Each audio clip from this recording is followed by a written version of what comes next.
The docking bay of Station Helios 9 always smelled like recycled air and hot metal, a scent that clung to you no matter how long you stayed.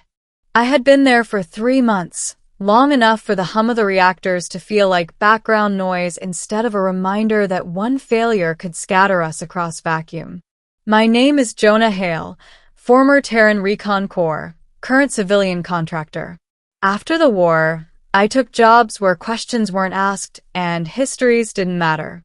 Helios 9 was perfect for that, an interstellar trade hub on the edge of map space, shared by humans and half a dozen alien species who tolerated each other because credits mattered more than pride. That's where I met Sarakai. She was Varelian, though at the time I only knew that she was taller than most humans, with pale silver-blue skin and eyes like molten amber. She wore the dark robes of a cultural envoy, but there was a sharpness to her posture that told me she wasn't just a diplomat. Her people didn't waste their best minds on ceremonial work.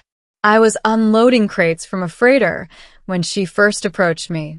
"You are human," she said, her translator rendering her words with calm precision. "Last I checked," I replied, wiping grease from my hands. She watched me for a moment longer than polite, her gaze lingering on my arms. I didn't think much of it. Humans were still something of a novelty to the Varelians, newcomers with a reputation for stubbornness and unpredictable courage. "You carry yourself like a former warrior," she said. "Old habits," I answered. "What can I help you with?" "I require assistance navigating the station's lower sectors," she replied. "My security detail has been delayed." I hesitated. Escort jobs weren't officially in my contract, but the pay she offered was generous, and something about her calm confidence made it hard to say no. "All right," I said. "Stick close." As we walked through the crowded corridors, I noticed how often other Varelians glanced at her with respect, and how they avoided looking directly at me. It was subtle, but it set my nerves on edge. Eventually, the heat in the lower sectors became unbearable. I rolled up my sleeves without thinking. That's when everything changed. Sarakai stopped walking. Not slowed. Not hesitated. Stopped. The corridor buzzed with noise, voices, machinery, footsteps, but she stood frozen, staring at my forearm as if she'd seen a ghost. "What?" I asked, glancing down. My tattoo was visible now. It was old, ink faded by years of sun and scars. A circular symbol crossed by angular lines, etched into my skin back when I was young and reckless. To me, it had always been a reminder of my squad, something we'd all gotten after surviving our first impossible mission. To her, it was something else entirely. "That cannot be real," she whispered. Her voice shook, the translator struggling to keep up. "Hey," I said, lowering my arm. "It's just a tattoo." She stepped closer, eyes wide, breath shallow. "Where did you acquire that mark?" she demanded. "On Earth," I replied. "Years ago." "Why?" Her hand hovered inches from my skin, trembling. "That symbol is forbidden." I laughed, a nervous reflex. "Trust me, we've got worse ink back home." She didn't smile. Instead, she backed away, eyes darting around the corridor as if expecting someone to appear. "You must cover it," she said urgently. "Now." That was the first moment I felt real fear. I pulled my sleeve down slowly. "Sarakai, what's going on?" She swallowed. "That mark belongs to a legend my people believed extinct." We reached her quarters in silence. Once the door sealed behind us, she turned to face me, her composure finally cracking. "The symbol you bear," she said, "is known as the sigil of the Forerunners." I frowned. "Sounds impressive." "It is a death sentence," she replied. She explained then about an ancient war long before humans ever left their planet. A civilization older than the Varelians themselves had spread across the galaxy, leaving behind technology and warnings.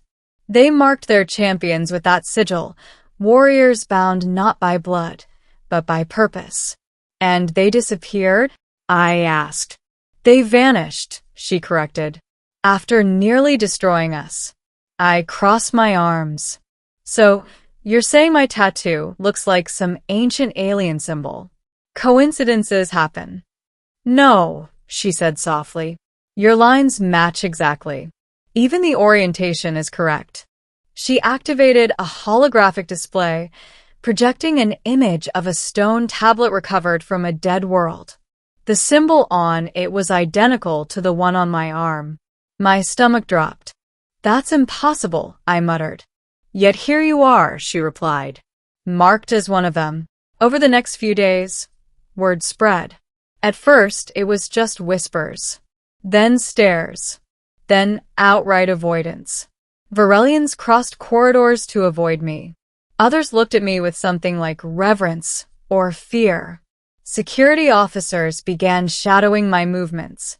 I confronted Sarakai in her quarters one night. You need to tell me everything, I said, because my life is falling apart. She nodded.